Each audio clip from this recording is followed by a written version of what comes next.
everybody, it's Carol Billing and I'm your instructor for Education 202. Let's take a minute to go through the course calendar. It's pretty simple since it's a one-unit class, but I want to make sure it's all clear what we're doing. Okay, so on the course calendar, first I give you each week and the starting date of the Monday of that week, so we know which week we're talking about. And then here under this link, this is actually my web page where I give direct instruction. So instead of coming to class, you'll go to this website, and that's where you'll get lectures and supplementary information. Let me see if I can click over there real quick. Oh, yay, it worked. So this is what the website looks like at first when you arrive, and then you're going to click right here on Education 202, and you'll go through these sections which correspond to the course calendar. And then down here you have your field experience summary assignment. And then the very last thing, which, hold on, let me see, one more time. The very last thing down here is your, it's a crazy town, final tasks and thank you note. So I'll go through this website in just a minute. Let's go jump back here, though, to your course calendar. I'm actually going to go through that website in your Blackboard tour. Sorry, wrong video. Okay, this video is just on your course calendar.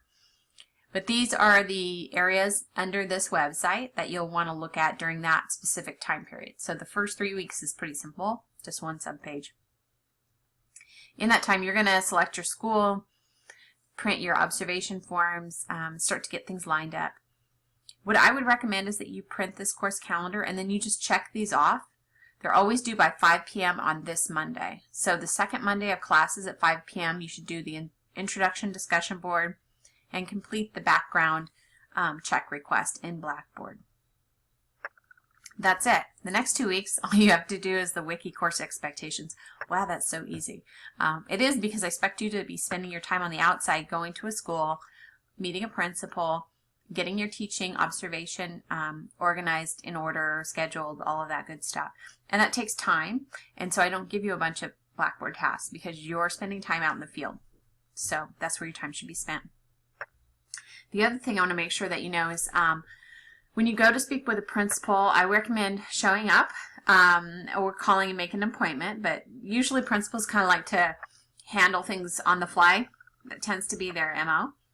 So I think showing up is best, and then showing up at 8 o'clock, maybe 8 a.m. in the morning, maybe not so much great, but like 10 is good, or 3 o'clock, sometimes they're busy getting kids on the bus and that kind of thing, but 3:30 might be good, 15, 20 minutes after school ends.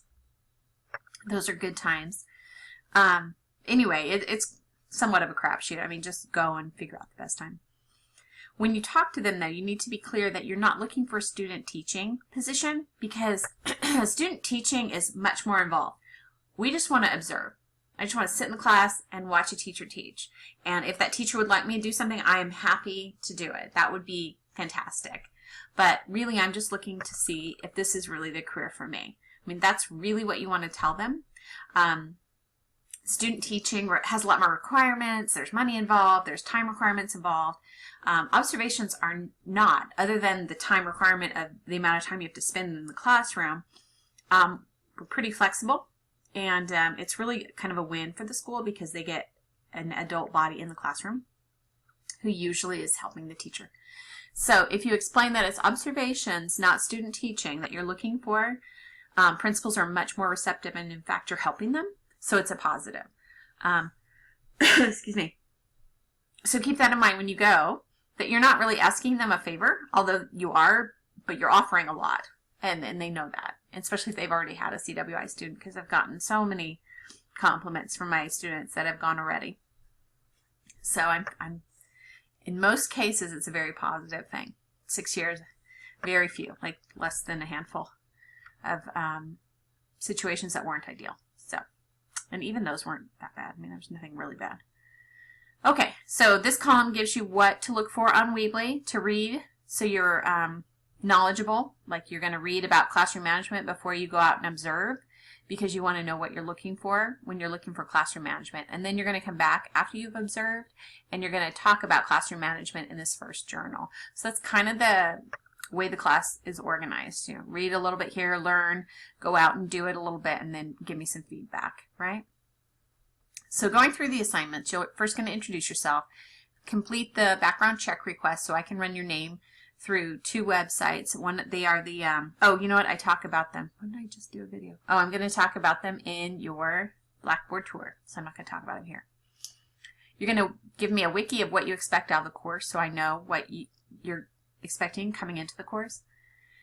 And then you're going to give me an observation schedule when you've got everything organized on where you're going to observe.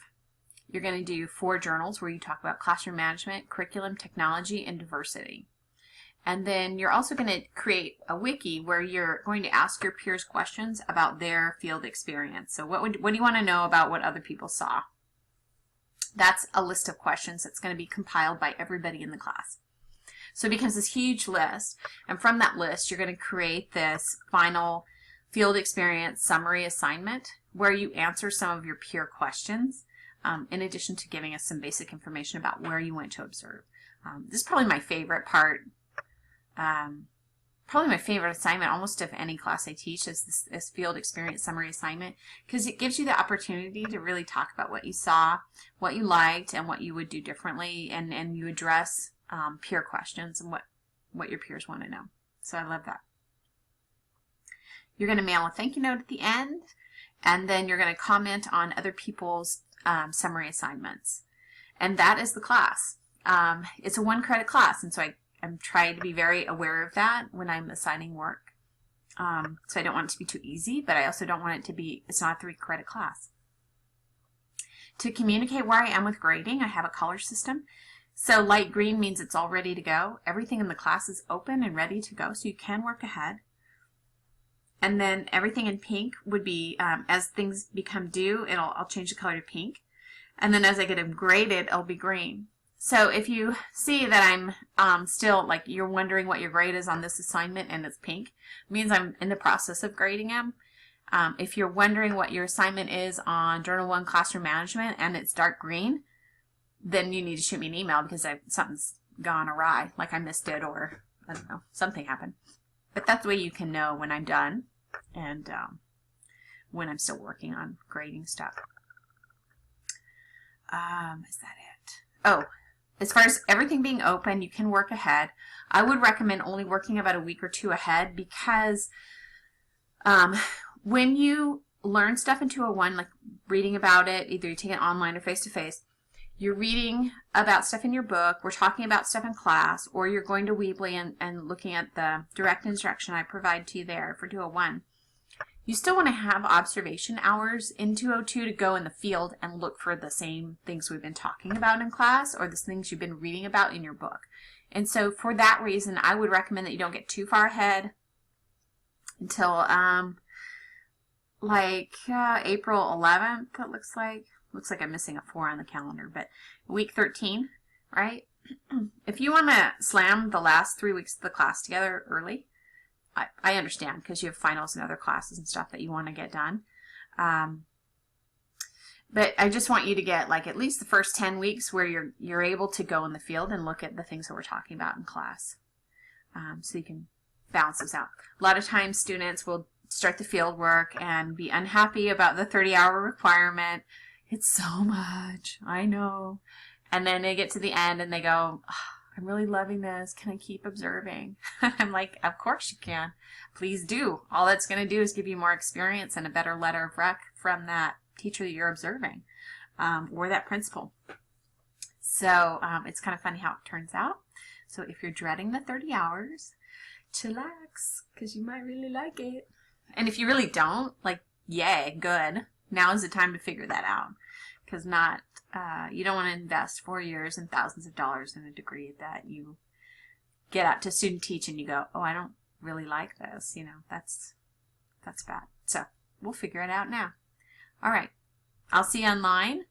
Yeah, this is the online version, or in class if I have you in 201 face-to-face.